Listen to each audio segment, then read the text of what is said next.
যাওয়ার কথা দুবাই, অথচ পাকিস্তানে গিয়ে যোগ দেয় নিষিদ্ধ জঙ্গি সংগঠন তেহরিক-ই-তালিবানে। পরে এই জঙ্গি সংগঠনের হয়ে যুদ্ধ করতে গিয়ে সেখানকার সেনাবাহিনীর হাতে গুলিতে নিহত হয় বাংলাদেশি যুবক ফয়সাল মোড়ল। তার বাড়ি মাদারীপুরের দুধখালি গ্রামে। ফয়সাল মোড়লের মৃত্যুর খবরে এখন পরিবারে চলছে শোকের মাতম। লাশ দেশে ফিরিয়ে আনার দাবি স্বজনদের। এদিকে কেউ যাতে এমন সংগঠনে আর যুক্ত হতে না পারে সে ব্যাপারে সতর্ক থাকার কথা বলছে পুলিশ। মা বাবা কিংবা আত্মীয় স্বজন কেউই কল্পনা করেনি পাকিস্তানে গিয়ে গুলিতে নিহত হবে 22 বছরের ফয়সাল। স্বজনরা জানায়, হিজামা সেন্টারে চাকরির জন্য দুবাই যাচ্ছেন জানিয়ে 2024 সালের মার্চে দেশ ছাড়েন ফয়সাল। গত কোরবানি ঈদের আগে তার পরিবারের সাথে সর্বশেষ যোগাযোগ হয়।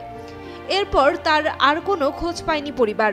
ঠিক আছে, চিল্লা যায় তো ছেলেটা অনেক ভদ্র একটা ছেলে ছিল। আমার ভাইস্তা, আমার আপন ভাইস্তা, অনেক ভদ্র একটা ছেলে ছিল। বাট ওই যে সংগঠনের সাথে কিভাবে জড়িত হইলো, জঙ্গি সংগঠন নাই যে ইসলাম কিভাবে যে জড়িত হলো আমরা কেউই বলতে পারবো না। বাট ছেলেটা অনেক ভদ্র ছিল।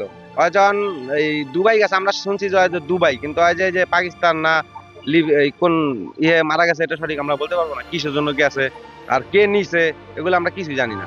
গত শুক্রবার রাতে খাইবার পাখতুনখোয়ার কারাক জেলায় পাকিস্তানি নিরাপত্তা বাহিনীর এক অভিযানে 17টি টিপি সদস্য নিহত হয়। সেখানেই মারা যায় বাংলাদেশি যুবক ফয়সাল। এরপর পাকিস্তানের গণমাধ্যমে তার ছবি প্রকাশিত হলে সেই ছবি দেখে তার মৃত্যুর বিষয়টি নিশ্চিত হয় পরিবার। ছেলের শোকে স্তব্ধ মা। ছেলেকে হারিয়ে নিঃস্ব হয়ে বিচার চাইলেন সরকারের কাছে। দাবি জানাচ্ছেন ছেলের মরদেহ দেশে ফিরিয়ে আনা।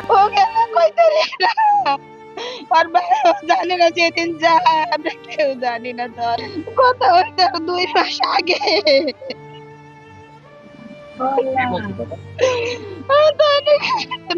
ভালো টাকা পয়সা দিতে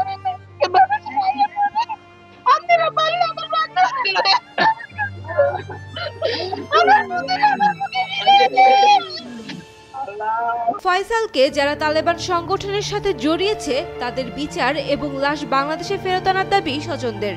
যারা এই কাজ করছে তাদের কঠিন বিচার হোক। যারা মিথ্যা আর ফাঁকি দিয়া নিছে, 5 ওয়াক্ত নামাজ কালাম পড়তো, সুন্দরভাবে চলতো, ওরা যেখানে মিথ্যা কথা কই আর বিদেশে নিছে, হ্যাগো কঠিন বিচার চাই। নাতি আমার কলিজা লুগা মায়ের ঘরে নাতি আমার কলিজা টুকরা আমরা 2 ভাই আদালতের করে ডাকি ও আমার ওখানে বইয়া সে ই করতো, তফসি দাস্ত, চুহরি দাস্ত, নমাজ দাস্ত, এইসব কাজ করতো। আর 5 ওয়াক্ত নামাজ পড়তে মসজিদের সামনে। এত সুন্দর নাতি ইসলাম। আর আপনারা বেশি কি কইতারি না। আমরা সরকার কাছে আবেদন যে আমাকে লাশটা যাতে গেলে ডাক্তার নিয়ে মরা কারণে জানি আমাকে একটু দেখাই করে এই চেষ্টা করি। আর যারা সন্ত্রাসী আমার নাচেরই নিছে তাকে তদন্ত করে বাইর করিয়া তাকে আয়নার অন্তর্তে আইনা বিচার চাই আমরা। পরিবার চাইলে নিহতের লাশ দেশে ফেরত আনতে সহযোগিতা করার পাশাপাশি কেউ যাতে এমন সংগঠনে আর যুক্ত হতে না পারে সে ব্যাপারে সতর্ক থাকার কথা বলছে পুলিশ।